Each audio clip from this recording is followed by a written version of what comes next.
Hi అండి, welcome to RR collection. నేను సుహాసినిని. మీరందరూ బాగున్నారండి? నేను బాగున్నానండి. ఇప్పుడు మీకు సీమ వంకాయ పెసరపప్పుతో కర్రీ చూపిస్తానండి. ఇవి 2 సీమ వంకాయలు తీసుకున్నాను. దీన్ని సీమ వంకాయలు అంటారు, బెంగళూరు వంకాయలు అంటారు, చెవుచెవు అంటారు. దీన్ని రకరకాలుగా పిలుస్తారండి, ఒక్కొక్క ప్లేస్ లో ఒక్కొక్క రకంగా. ఇవి 2 పీల్ చేసుకొని మనకి ఎంత సైజు ముక్కలు కావాలో అంత సైజు ముక్కలు కట్ చేసుకుంటామండి. ఇది 3/4 గ్లాసు పెసరపప్పు తీసుకున్నానండి. నేను ముందుగా స్టవ్ ఆన్ చేసి ఈ పెసరపప్పు ఇందులో పోసేసి మనము లైట్ గా వేపుకోవాలండి. కొంచెం కలర్ వచ్చే వరకు దీన్ని బాగా వేపుకోవాలి. ఇది సిమ్ములో పెట్టి ఇది వేగే లోపల దీన్ని సీమ వంకాయల్ని పీల్ చేసుకొని ముక్కలు చేసుకుందాం. మనము ఈ గిన్నెలో పెసరపప్పు వేయించుతా ఉన్నాం కదండి, ఈ లోపలగా ఇవ్వండి సీమ వంకాయలు ఈ సైజు ముక్కలు కట్ చేసుకున్నాను. ఇందులో ఒక క్యారెట్ కూడా వేస్తే బాగుంటుందని క్యారెట్ కూడా పీల్ చేసుకొని శుభ్రంగా కడిగి ముక్కలు చేసుకున్నాను. ఇది వచ్చి టమాటా 2 టమాటా కట్ చేసి తీసుకున్నాను. 2 ఆనియన్ కట్ చేసి తీసుకున్నాను. ఇది వచ్చి ఎండుమిర్చి 3 సన్నగా కట్ చేసుకున్నాను. ఇది కరివేపాకు, ఇది కొత్తిమీర అండి. ఇప్పుడు ఈ పప్పు వేగిన తర్వాత ఏం చేయాలో చూపిస్తాను.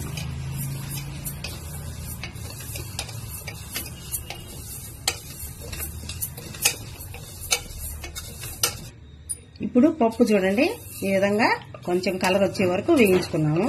ఇది మనం గిన్నెలోకి తీసేసుకుంటామండి. చల్లారిన తర్వాత దాన్ని శుభ్రంగా కడుక్కుందాము. చల్లారనిద్దాం పక్కన పెట్టేసి. ఇప్పుడు ఈ గిన్నెలో సీమ వంకాయలు,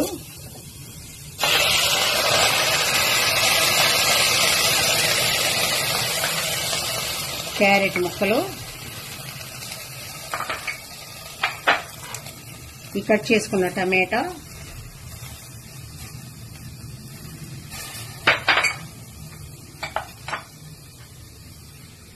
ఈ ఆనియన్ ఉంది కదండి, కొంచెం వేద్దాం. దీనిలో ఆనియన్ కొద్దిగా వేసి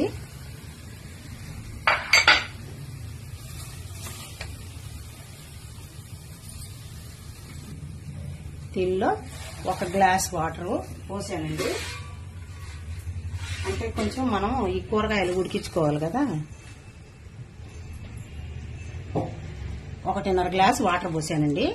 ఇప్పుడు స్టవ్ ఆన్ చేసి దీన్ని మనం మూత పెట్టేసి ఉడికించుకున్నాము. ఇది ఈ విధంగా మనం మూత పెట్టి ఒక హాఫ్ ఉడికేంత వరకు ఉడికించుకున్నామండి. ఈ పప్పు మనం శుభ్రంగా కడిగేసుకున్నామండి. శుభ్రంగా కడిగేసుకున్న పప్పుని 1.5 గ్లాసు వాటర్ పోసి సపరేట్ గా ఇంకొక పొయ్యి మీద ఉడికించుకున్నాం.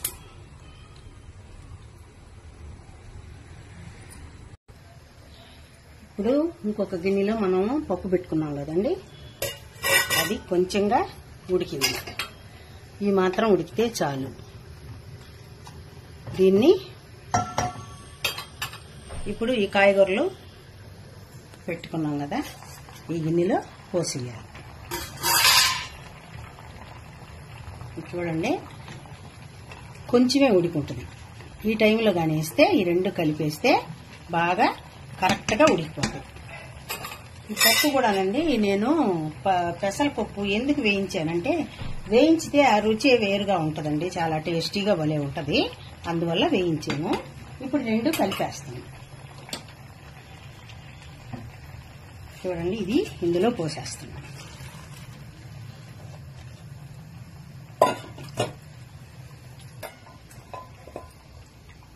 ఇప్పుడు ఈ పెసరపప్పుని దీన్ని ఇంకా కొంచెం సేపు ఉడకనిచ్చాలండి. బాగా కరెక్ట్ గా దీనిలో కొద్దిగా 1/4 టేబుల్ స్పూన్ పసుపు వేస్తున్నానండి.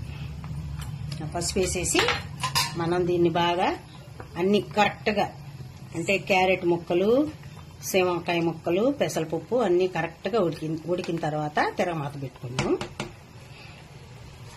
మూత కొంచెం అలా ఓపెన్గా పెడతామండి, లేకపోతే పొంగిపోద్ది.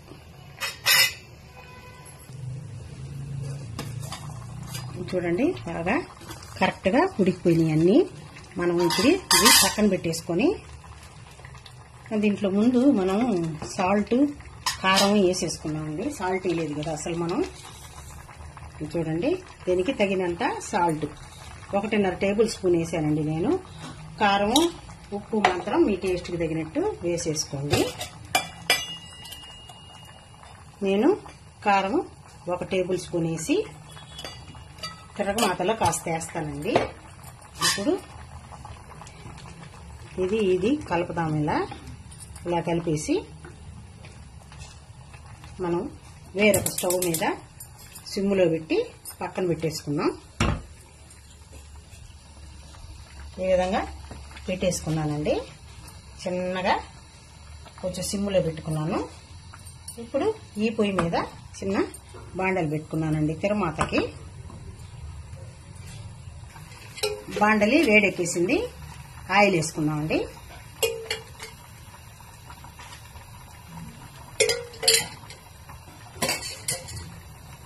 ఆయిల్ వేడెక్కనిద్దాం. ఇప్పుడు ఆయిల్ వేడెక్కేసింది. దానిలో 1/2 టేబుల్ స్పూను ఆవాలు, 1/2 టేబుల్ స్పూను జీలకర్ర, 1/2 టేబుల్ స్పూను పచ్చిశనగపప్పు, 1/2 టేబుల్ స్పూను మినపప్పు అండి. ఈ పోపు దినుసులన్నీ కొంచెం వేగనిద్దాం.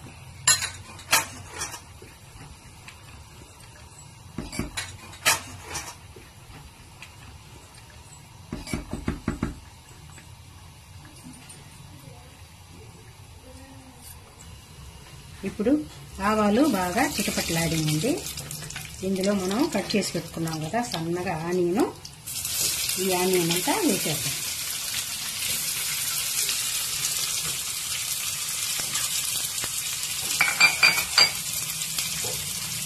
ఇప్పుడు ఇందులోనే మనం సన్నగా కట్ చేసుకున్న ఎండుమిర్చి, కరివేపాకు, 2 రెమ్మల కరివేపాకు ఇందులో వేసేస్తాం. ఈ పోపు దినుసులన్నీ బాగా మనం కొంచెం బ్రౌన్ కలర్ వచ్చే వరకు వేసుకుంటాం. ఈ ఆనియన్ అంతా బాగా పోపు దినుసులన్నీ బాగా వేగిపోయినాయండి. మనం ఈ ఉడికించి పెట్టుకున్న కర్రీలో ఇది వేసేద్దాం.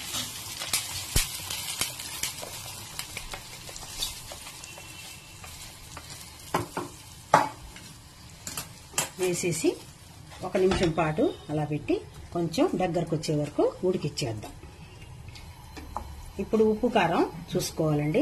ఏమన్నా తక్కువ అయితే మనం ఇప్పుడు వేసేసుకోవాలి.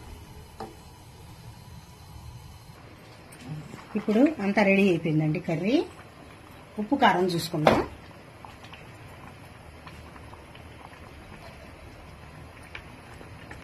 కొంచెం కారం తక్కువ ఉంది. ఒక 1/2 టేబుల్ స్పూను కారం వేస్తున్నానండి. కారం వేసి కలిపేసాను. ఇప్పుడు సన్నగా కట్ చేసుకున్న కొత్తిమీర వేస్తున్నాను.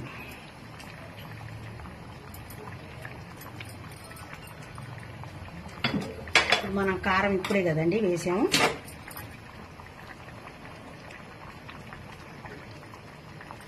ఒక సెకండ్ అలా ఉంచి, అంటే మిరప్పొడి వేసాం కదా పచ్చి వాసన లేకుండా ఉంటుందని 1 నిమిషం పాటు అలా ఉంచేసి ఆమెను ఆపేస్తామండి.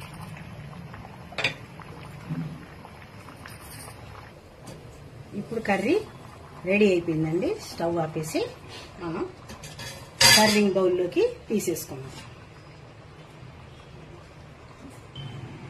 మనం సర్వింగ్ బౌల్లోకి తీసేసుకున్నామండి. ఎంతో టేస్టీగా సూపర్గా ఉంటుంది. టిఫిన్స్ లోకి, పరోటా, చపాతీలోకి, రైస్ లోకి సూపర్ టేస్టీగా ఉంటుందండి.